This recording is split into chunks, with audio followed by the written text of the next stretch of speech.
on va suivre ce plan. On va parler des généralités, on va parler après de la structure du cholestérol pour bien comprendre le mécanisme, comment se fait la biosynthèse. Et après, on va parler des étapes de la biosynthèse du cholestérol et finalement sa régulation. Les généralités, donc, le cholestérol, c'est un lipide qui appartient à la famille des thyroïdes.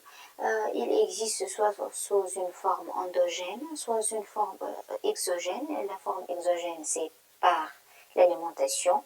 Et la forme endogène, c'est bien sûr par la biosynthèse. Le cholestérol est synthétisé par toutes les cellules de l'organisme, mais en particulier par les cellules hépatiques. Donc le foie joue un rôle très important dans la biosynthèse du cholestérol. Et évidemment, l'élimination du cholestérol se fait par voie biliaire et non pas par voie rénale. Donc on va parler de la structure du cholestérol. Le cholestérol contient 27 carbones, comme vous voyez ici, avec 4 unités isoprènes, nommées A, B, C et D. Donc, et le cholestérol possède un groupement hydroxyle OH en carbone C3. Si ce groupement est estérifié, donc le cholestérol devient apolaire. On va parler de biosynthèse du cholestérol. Donc, on va parler en particulier au niveau du foie. Donc, il y a des étapes et ces étapes que je vais décrire sont des étapes qui se déroulent au niveau du cytoplasme de la cellule. Rappelez-vous, au niveau du cytoplasme de la cellule, et non pas dans un autre compartiment. Donc, la première étape se fait par la formation du mévalonate. Donc, le mévalonate, c'est un composé à 5 carbones. Donc, la synthèse du mévalonate se fait à partir de 3 molécules d'acétyl-CoA. Et rappelez-vous que l'acétyl-CoA est une molécule qui est formée par 2 carbones. Et la formation du mévalonate, c'est l'étape limitante de la biosynthèse du cholestérol. Donc, on va détailler cette étape. Donc, la formation se fait. Tout d'abord, on doit former le bêta-HMG CoA, c'est un composé à 6 carbones. Donc, comment on doit former ce composé qui est le bêta-HMG-CoA qui va former le mévalonate. Donc, la formation de bêta-HMG-CoA se fait par la condensation de 2 molécules acétyl-CoA. Tout d'abord, pour former l'acéto-acétyl-CoA, et après l'acéto-acétyl-CoA, lui-même, il va réagir avec un autre acétyl-CoA pour former le bêta-HMG-CoA. C'est pour ça que le bêta-HMG-CoA, c'est un composé à 6 carbones, puisque l'acéto-acétyl-CoA, c'est un composé à 4 carbones qui va être réagi avec l'acétyl-CoA, c'est un composé à 2 carbones.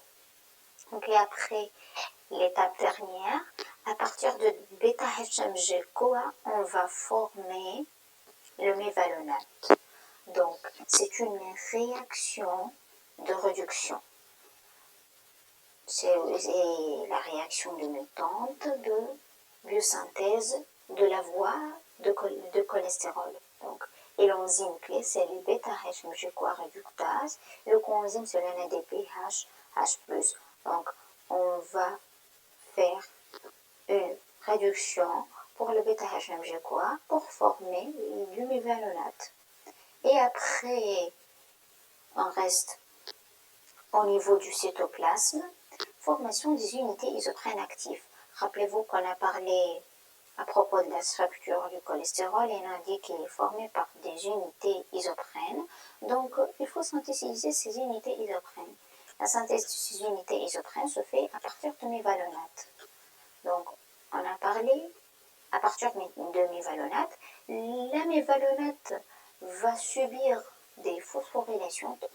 C'est particulièrement 3 phosphorylations pour former un composé appelé 3-phosphore-5-pyrophosphate mévalonate. Donc, ce composé va être décarboxylé. Donc on va enlever une carbone pour former une unité qui contient 5 carbones appelée isopentényle. L'isopentényle, donc c'est une isoprène, unité isoprène active. Je répète, bon, je résume, on a de l'acétyl-CoA, la condensation de deux molécules d'acétyl-CoA, elle va former acéto-acétyl-CoA, et après la condensation de l'acéto-acétyl-CoA avec une acétyl-CoA va former 3-hydroxy-3-méthyl-glutaryl-CoA ou HMG-CoA par abréviation. L'HMG-CoA va subir une réduction pour former le mévalonate. Donc le mévalonate va subir des réactions, une succession de réactions de phosphorylation par des kinases. Donc elle va gagner des groupements phosphates pour donner l'isopentényle 5-phosphate, PP. Donc isopentényle, PP. On va parler après de la isomérisation. Donc, rappelez-vous, on est ici à cette étape, on a formé l'isopentényle 5-chlorophosphate. Formation de squalène. Donc, la formation de squalène, contrairement aux autres étapes de la biosynthèse du cholestérol, cette étape se déroule dans le réticulum endoplasmique.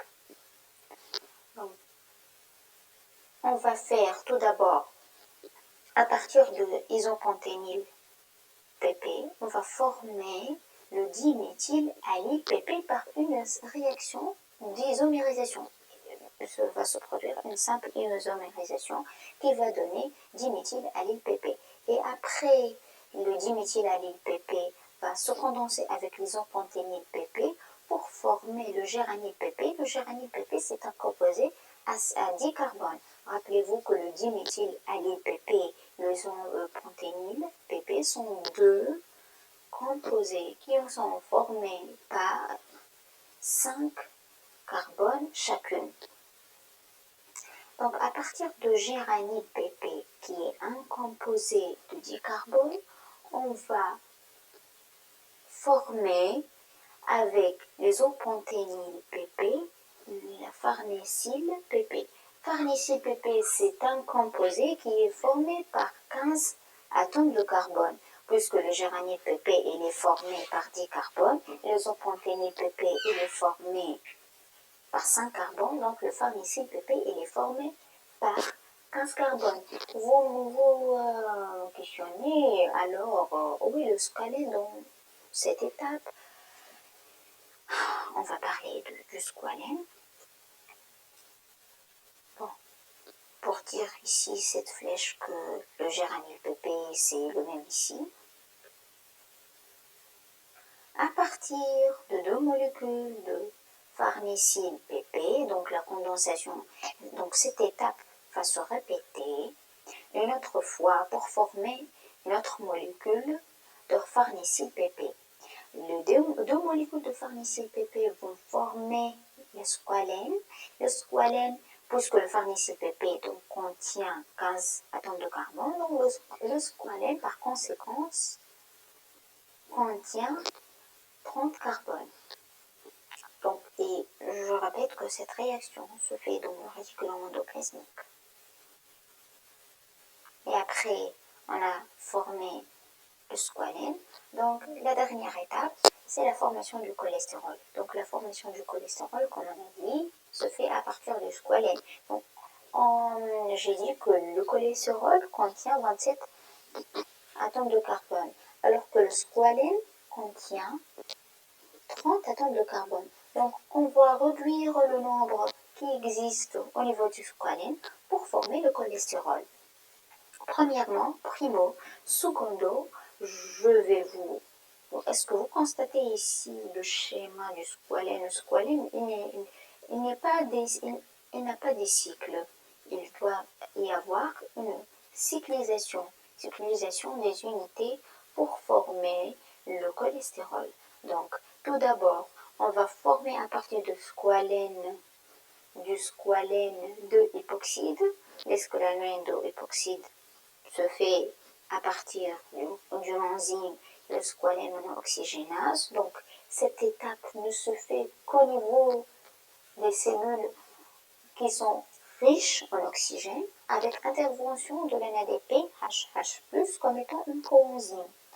Donc, on a la formation de squalène de 3 époxydes, et après, on aura une cyclisation par une enzyme, la cyclase, pour former l'anostérols. Donc, l'anostérols qui contient encore 30 carbones, puisqu'on n'a pas enlevé le carbone à partir du squalène qui comporte 30 carbones lui-même.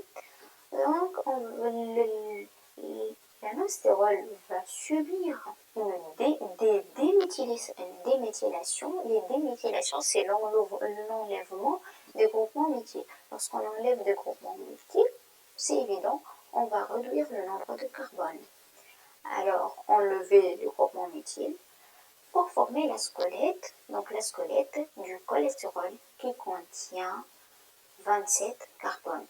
Et on va y avoir des arrangements, c'est-à-dire de doubles liaisons, donc pour former la structure finale. Donc, comme nous l'avons dit, bref, donc je vais schématiser la voie du biosynthèse du cholestérol. Donc, je vais résumer. On va former à partir de l'acétyl-CoA, condensation de l'acétyl-CoA, on va former du HMG-CoA. Le HMG-CoA va donner mévalonate. Donc, le mévalonate va former de l'isopentényle par des réactions de phosphorylation et de décarboxylation. Donc, l'isopentényle, il va former par des réactions de isomérisation et condensation de farnésyl, le farnésyl-PP. Le farnésyl-PP va former, c'est un composé, le farnésyl-PP, c'est un composé à 30 carbone, il va former le squalène. Le squalène, c'est un composé à 30 carbone. Et après, l'anostérols, c'est un composé à 30 carbone, mais sans cyclisation, et qui va subir de cyclisation. Et après, donc l'anostérols, il contient ces cycles, mais il contient 30 atomes de carbone. Donc pour former le cholestérol, on doit faire des réactions de déméthylation pour aboutir au fameux cholestérol. Donc finalement, on va parler de la voie de la régulation du biosynthèse du cholestérol. La régulation se fait selon le bilan énergétique. Si on a besoin de l'énergie, donc on va dégrader le cholestérol. Si on n'a pas besoin d'énergie, on va stocker le cholestérol. Lorsqu'on va stocker le cholestérol, on va agir sur la voie de biosynthèse. Donc on a, comme d'habitude, deux voies de régulation, soit la régulation allostérique qui se fait d'une façon enzymatique, soit par la voie hormonale. Donc la régulation allostérique pour la voie de biosynthèse du cholestérol se fait avec le bêta-HMG CoA réductase. Bêta-HMG CoA réductase, c'est l'enzyme clé qui permet la transformation de la bêta-HMG CoA en mévalonate. On a parlé, c'est la première étape de la biosynthèse du cholestérol. Donc il faut vous rappeler que pour la première étape du biosynthèse, c'est l'étape limitante, ou c'est la seule voie de régulation allostérique. Par contre, pour la régulation hormonale, on a les deux hormones qui sont les hormones majeures de l'organisme, l'insuline et le glucagon sont les hormones qui régulent le métabolisme énergétique. Donc, on a la régulation hormonale, se fait par l'insuline. Donc, c'est évident, l'insuline, c'est une hormone qui est libérée en cas d'excès de sucre, en cas d'excès d'énergie dans l'organisme. Donc, elle va stimuler la biosynthèse du cholestérol. Par contre, le glucagon, il est libéré lorsque l'organisme ne contient pas assez d'énergie. Donc, le glucagon va phosphoryler l'enzyme clé de la réaction de formation de mévalonate, c'est la bêta-HMG-CoA réductase. Lorsqu'on va phosphoryler cette enzyme va être inactivée. Donc, cette enzyme ne va pas être utilisée pour la réaction. Donc c'est pour inhiber, et puisqu'on a inhibé la réaction de la formation de mévalonate, on a inhibé la voie de biosynthèse du cholestérol. Et c'est merci pour votre attention et n'hésitez pas d'abonner sur ma chaîne.